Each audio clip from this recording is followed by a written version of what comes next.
Pada masa ketika penjajah Belanda mulai memperluas kekuasaannya ke seluruh tanah Jawa, ada satu wilayah yang membuat mereka kebingungan, sebuah kerajaan tua bernama Pajang, peninggalan kejayaan Jaka Tingkir.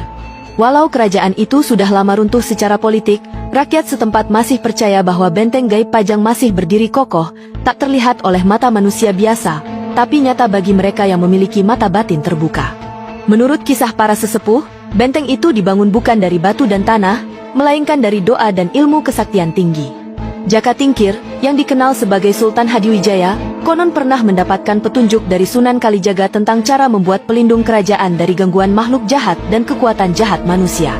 Dengan bantuan para wali dan murid-murid spiritualnya, ia memancang penjaga gaib di 4 penjuru Pajang. Di utara berdiri sosok raksasa berjubah hitam, di selatan seekor naga putih penjaga air, di barat berdiri pasukan harimau astral, dan di timur terdapat penjaga yang paling ditakuti, bayangan tanpa kepala yang menelan siapapun yang datang dengan niat jahat. Ketika VOC mulai menaklukkan wilayah-wilayah di Jawa Tengah, mereka mendengar kabar bahwa di Pajang masih ada sisa-sisa kekuatan lama yang melawan.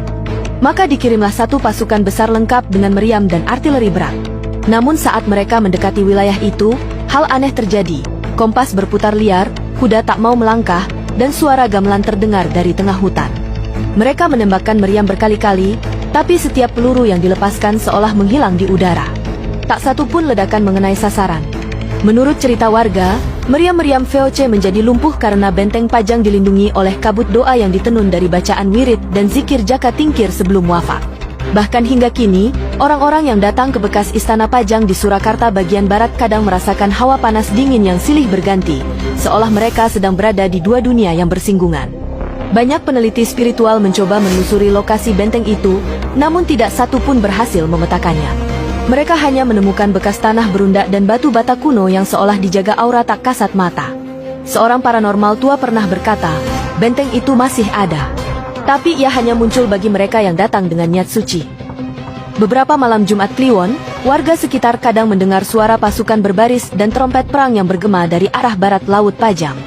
Mereka percaya, itu adalah pasukan gaib Pajang yang masih berlatih menjaga tanah leluhur dari penjajahan bentuk baru, bukan lagi senjata, tapi keserakahan manusia.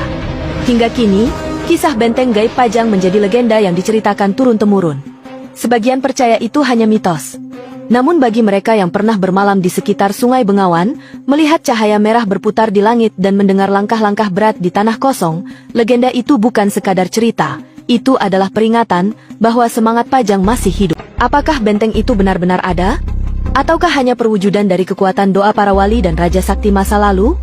Hanya mereka yang berani mencari dengan hati bersih yang mungkin bisa melihatnya. Jika kamu suka dengan kisah ini, jangan lupa komen pendapatmu, like, dan bagikan kisah mistis Nusantara ini ke teman-temanmu di Facebook Tante Yuni, agar semakin banyak yang tahu bahwa di balik sejarah kerajaan, ada dunia tak terlihat yang ikut menjaga tanah Jawa.